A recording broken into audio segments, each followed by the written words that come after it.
2024 లేదా 25లో డిగ్రీ లేదా బీటెక్ చదివారా? సాఫ్ట్‌వేర్ జాబ్ కోసం ఎదురు చూస్తున్నారా? అయితే కోడ్‌జ్ఞాన్ 100 డేస్ కోర్సులో చేరండి. జాబ్ సాధించండి. చాలా మంది సాఫ్ట్‌వేర్ జాబ్స్‌కి అప్లై చేస్తూ ఉన్నారు. బట్ చాలా మంది కంప్లెయింట్ ఏంటి అంటే, మాకు ఏ అప్డేట్ రావట్లేదు. అసలు రీజన్ ఏంటి అనేది క్వెషన్ చాలా మందికి ఉంది. ఆ రీజన్స్ ఏంటి సార్ అసలు? ఇది చాలా మంది దగ్గర వింటున్న పాయింట్ అండి. పాయింట్ ఒక్కటి, వాళ్ళు అప్లై చేసే ముందు దాని డెడ్ లైన్ ఎప్పుడు దాకా ఉంది అన్నది ఒకటి చెక్ చేసుకోవాలి. అట్లా కాకుండా అంటే కామన్ ప్లాట్ఫామ్స్ ఉంటాయి, నౌకరీ అట్లాంటి వాటిలో జాబ్ యాక్చువల్ డెడ్ లైన్ అయిపోయినా కూడా కొన్నిసార్లు లింక్స్ ఓపెన్లో ఉంటాయి అనమాట. సో అప్లై చేస్తారు. అప్లై చేసినప్పుడు అది అయిపోయింది, డెడ్ లైన్ అయిపోయింది, ఆబ్వియస్గా వీళ్ళకి ఎలాంటి ఇన్ఫర్మేషన్ రాదనమాట. సో అక్కడ ఒకటి వెయిట్ చేస్తారు. రెండు, వీళ్ళు ఏదైతే జాబ్కి అప్లై చేస్తున్నారో ఆ జాబ్ డిస్క్రిప్షన్ చెక్ చేయకుండా అప్లై చేస్తూ ఉంటారు అనమాట. సో కంపెనీస్ బేసిక్గా రిజెక్షన్వి చాలా తక్కువ రిప్లైస్ పంపిస్తాయి అనమాట. సో అక్కడ ఒకటి మిస్ చేస్తారు. Third, freshers. అక్కడ ఫ్రెషర్, జీరో ఎక్స్పీరియన్స్ ఫ్రెషర్ అని కనిపిస్తే అది ఏ జాబ్ అన్నది చూడకుండా వీళ్ళ స్కిల్ సెట్కి మ్యాచ్ చేద్దా లేదా అని, అంటే వీళ్ళు కూడా జాబ్ రావట్లేదు అన్న దాంట్లో ఉండి ఏదో ఒకటి ముందు అప్లై చేద్దాం, కాల్ వస్తే బెటర్, తర్వాత చూద్దాము అన్న పాయింట్లో ఉంటారు. సో అట్లాగే అప్లై చేస్తూ ఉంటారు. అండ్ అసలు దేనికి అప్లై చేస్తున్నాము, ఫర్ సపోజ్ వీళ్ళు నేర్చుకున్న స్కిల్ సెట్ వచ్చేసి జావా, ఓకే, కానీ అక్కడ వచ్చేసి పైథాన్ రిలేటెడ్ లేకపోతే ఎస్క్యూఎల్ రిలేటెడ్ ఇట్లాగా అడుగుతారు అనమాట. సో ఆ స్కిల్ సెట్ రిలేటెడ్ జేడీలో ఉన్న స్కిల్ సెట్ వీళ్ళు అప్లై చేసిన జాబ్ స్కిల్ సెట్ ఏదైతే రెజ్యూమ్ అప్లోడ్ చేస్తారో రెండు మ్యాచ్ అవ్వు. సో దాని వల్ల కూడా ఫస్ట్ స్టార్టింగ్ లోనే రిజెక్షన్ అవుతాయి అనమాట. అంటే హెచ్ఆర్ దాకా కూడా వెళ్ళవు, ఫస్ట్ రౌండ్ కూడా వెళ్ళవు అనమాట. ఇప్పుడు అంతా రెజ్యూమ్ స్క్రీనింగ్ అంతా కూడా సాఫ్ట్వేర్ బేస్డ్ అండి. So ATS score important. So ఈ ఏటీఎస్ స్కోర్ 80%, 75% అబౌవ్ ఒక కంపెనీ ఒక్కోలా చూస్తారు.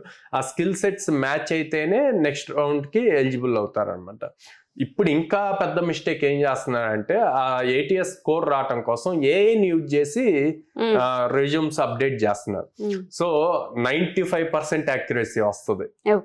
ఓకే, అది ఏమవుతుంది అంటే మీకు యాక్చువల్ ఉన్న స్కిల్ సెట్ కన్నా ఎక్స్ట్రా స్కిల్స్ అన్ని యాడ్ చేయటం వల్ల మీరు ఇంటర్వ్యూ రౌండ్ వచ్చినా కూడా అక్కడ చెప్పలేరు, ఆన్సర్స్ చెప్పలేరు. సో ఇవన్నీ కేర్ఫుల్ స్టెప్స్ తీసుకోవాలి. నెక్స్ట్, రెజ్యూమ్లో వచ్చేసి బేసిక్గా మన డీటెయిల్స్ ఇస్తాము, తర్వాత మన ఎడ్యుకేషన్ క్వాలిఫికేషన్ ఇస్తాం, తర్వాత మనం చేసిన ప్రాజెక్ట్స్ ఇవన్నీ మెన్షన్ చేస్తాం అనమాట. ఈ ప్రాజెక్ట్స్ మీరు ప్రతిదీ మీకు ఇన్ డీటెయిల్డ్గా తెలియాలన్నమాట. అలా గనక లేదు అంటే గనక మీకు ఫస్ట్ రౌండ్ ఆపర్చునిటీ వచ్చినా అక్కడ మీరు ఆన్సర్ చేయలేకపోతే నెక్స్ట్ రౌండ్కి వెళ్ళలేరు.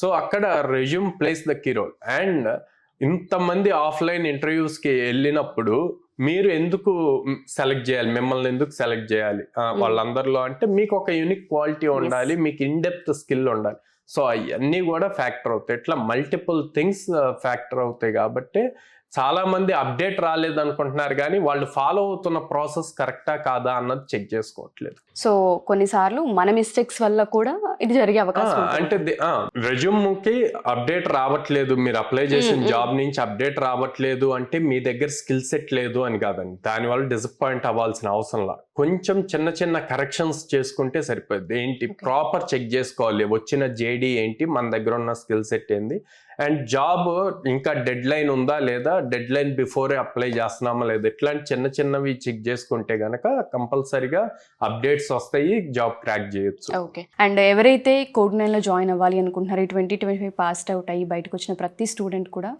ఇవాళ రేపు పర్సంటేజ్ కాదు స్కిల్కి ఎక్కువ వాల్యూ ఉంది అని చెప్తున్నారు. అండ్ దాంతోపాటు కంపెనీస్ అన్ని కూడా అవే చూస్తున్నారని కూడా చెప్తున్నారు. మన దగ్గర ఉన్న కోర్సెస్ ఏంటి, ఎన్ని మంత్స్ కోర్సెస్ ఉంటాయి, అండ్ వీళ్ళకి జాబ్ ఆపర్చునిటీస్ కోడ్9 ఏ విధంగా చూపించే అవకాశం ఉంటుంది అంటారు? మన దగ్గర Java full stock, Python full stock, data analytics ఉందండి. సో వీటిల్లో మ్యాక్సిమం నెంబర్ ఆఫ్ జాబ్స్ అంటే మార్కెట్లో 100 జాబ్స్ ఉంటే 75% వీటి మీదే ఉంటాయి అన్నమాట.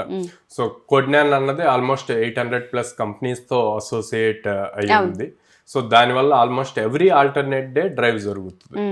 సో స్టూడెంట్ కి మనం అప్ స్కిల్ చేస్తాము, at the same time opportunities చూపిస్తాం.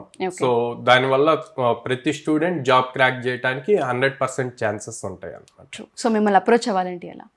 స్క్రీన్ మీద కనిపిస్తున్న నెంబర్స్ కాల్ చేయొచ్చు ఆర్ డైరెక్ట్ గా పేరెంట్స్ అండ్ స్టూడెంట్స్ మా బ్రాంచెస్ కి విజిట్ చేయొచ్చు అనమాట.